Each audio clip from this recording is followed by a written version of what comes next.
The opening scene introduces a magician named Eclipso, who is leaving a theater after his performance.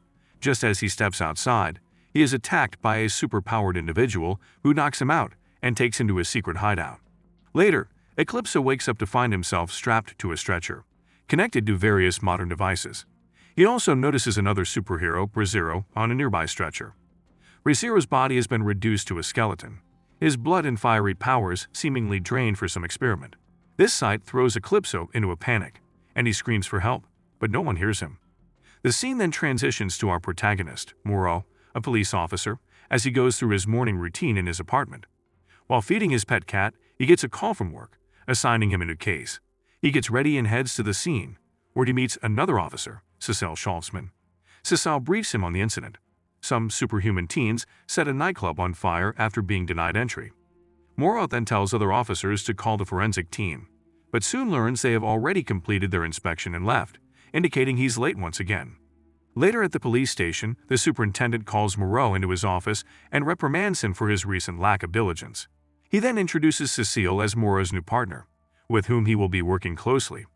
During their discussion, it is revealed that Moro used to lead the Pack Royal, a superhero team that included Jigaman, Callista, and Henry.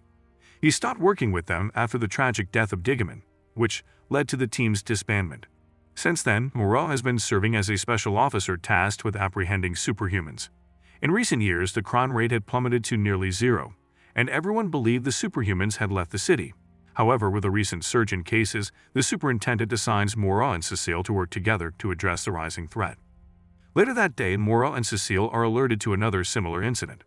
They quickly head to the scene with a police team, where they discover a teenage boy terrorizing his school with fiery powers. Recognizing the urgency, Cecile orders the team to ready their weapons for intervention, but Moro prefers a more peaceful approach. Disarming himself, he slowly approaches the boy, assuring him that no one is his enemy. Successfully engaging the boy with his words, Moro takes him into custody. The officers also seize some serum tubes from the boy that had granted him his powers. Before leaving the scene, Moro spots Jigaman's nervous daughter Lily, who also appears to have a superpower. However, her mother takes her home before he can speak with her. Meanwhile, a young man named Ismail is seen secretly selling the serum tubes to teenagers, who use them to gain superpowers for fun. Later, Moro visits Henry, who possesses the ability to disappear and teleport in the blink of an eye. Since Henry is ill, Moro visits him daily to provide food. He updates Henry on the recent incidents in the city and asks if he can identify the source. Henry, who has been quietly researching these matters, informs him about Brazzero's disappearance. Elsewhere, a man named Rudy meets with Naja, the mastermind behind the superpower experiments and the creation of the serum. Rudy informs Naja about Lily and her superpowers, prompting Naja to instruct him to gather more information about her. Rudy agrees and begins stalking Lily immediately. Back at the police station, Moro receives a call from Henry, who provides more details about Brazzero. He explains that after being released from prison, Brazzero started working at a restaurant in Paris and joined a volleyball club run by Callista. The scene then shifts to Callista, who is coaching her students in volleyball. She notices one of her students acting oddly and has a vision of him being beaten. She approaches the boy and warns him to stay away from any illegal activities he might be involved in, revealing her superpower to see glimpses of the future. Shortly after, Moro visits Callista and informs her about the current crisis. He stresses the need to capture the mastermind behind these events to prevent the teens from causing widespread destruction in the city. Moro asks for her help, but she dismisses him rudely. Soon after, Moro and Cecile receive a call from the medical lab, where a forensic expert is examining a body. Upon arrival, Moro notices a tattoo and identifies the deceased as Brazzero. He realizes that someone has drained all of Brazzero's blood to create the super serum. To track down the mastermind, Moro and Cecile begin investigating the network of buyers and sellers involved with these serums. During this process, they visit a hospital to interrogate Amin, a teenager involved in the earlier nightclub fire incident. Initially, Amin is hesitant to share any information, but Cecile's intimidation tactics compel him to reveal that Ismail sold him the serum. Learning that the police are pursuing Ismail, Naja orders his men to locate Ismail, as he holds a significant amount of the super serum. However, before they can reach him, Moro and Cecile find Ismail in his apartment and engage in a chase through the building. At one point, Ismail hides in a grocery store, but the officers cleverly manage to arrest him. They then bring him to the police station, where they attempt to extract information, but he remains silent. That evening, Moro and Cecile are working late at the station. While Moro goes to a nearby restaurant to get some food, he receives a call from Henry, who informs him about the disappearance of another superhero, Eclipso, who has the power to render people blind. Meanwhile, Neja's henchmen attack the police station to rescue Ismail. Hearing the commotion, Moro rushes back and finds that the attackers have blinded all the officers. This realization hits him that they have also extracted Eclipso's blood. Moro carefully heads upstairs to confront the assailants, only to discover that they have blinded Cecile as well.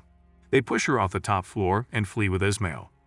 Just before she falls to her death, Moro runs to her and touches her, causing Cecile to float in midair instead of hitting the ground. This surprising turn of events reveals that Moro is also a superhero, with the ability to manipulate gravity and make things fly. It turns out he discovered his powers while working with Pac Royal. Meanwhile, Ismail is brought to Naja, who orders his execution. In a desperate attempt to save himself, Ismail reveals that he saw another superhero, Moro, but the gang kills him anyway. Neja then instructs his men to abduct Moro. Later, one of Neja's henchmen goes to Callista's school and convinces some students to inhale a new serum. A few comply, but they soon die. The henchman reports the serum's deadly effect to Neja. Meanwhile, Lily's mother comes to the police station in tears, telling Moro that her daughter is missing.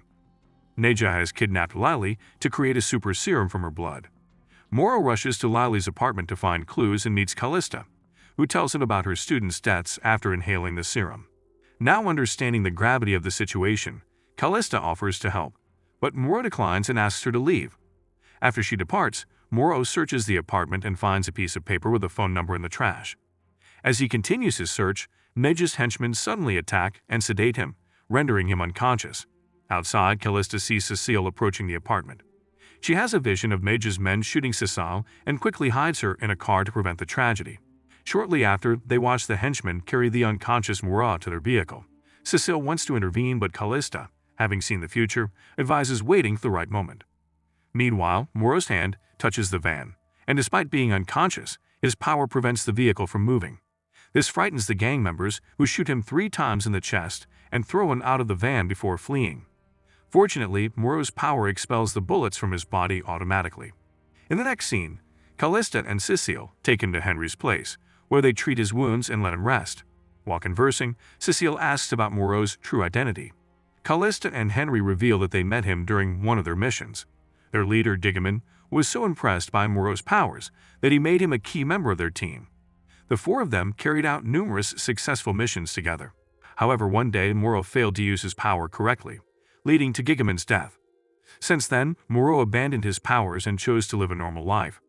After these revelations, Cecile hands over the contact number she found in Moro's pocket.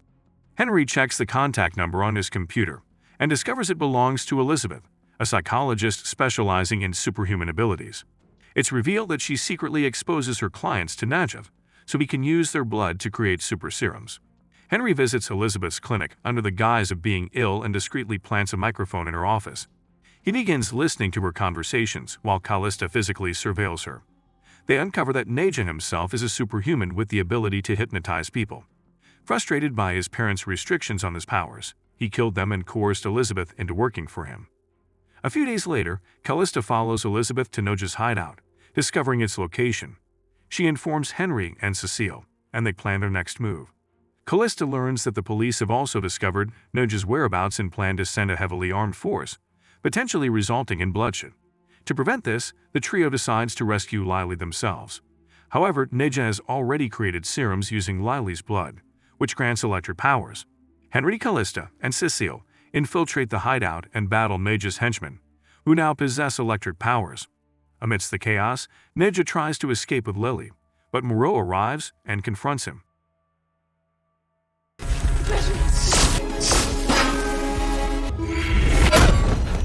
As they fight, Cecile takes Lily to safety. Neja, fueled by the serums, pursues them relentlessly. At that moment, Moro realizes the serums are nearing critical mass and will soon cause an explosion. He swiftly attacks Neja from behind and ascends into the sky. As anticipated, Neja loses control of his powers, resulting in an explosion. The team fears for Moro's safety, but are relieved when he returns relatively unscathed. News channels report on the emergence of the new superhero, dubbed Titan. With the crisis averted, the royal pack resumes its duty protecting the city from malicious superhumans. Sasao gives Moro a superhero mask, urging him to embrace his role as a leader. The movie concludes with the pair sharing a passionate kiss, ending at the start of their romantic relationship. The end. So, what do you think of this movie? Did you enjoy the recap? Drop your thoughts in the comments section below. One like and subscribe is highly appreciated. Share this video to your friends and family too. And that's about it. Thanks for watching, and see you in the next videos.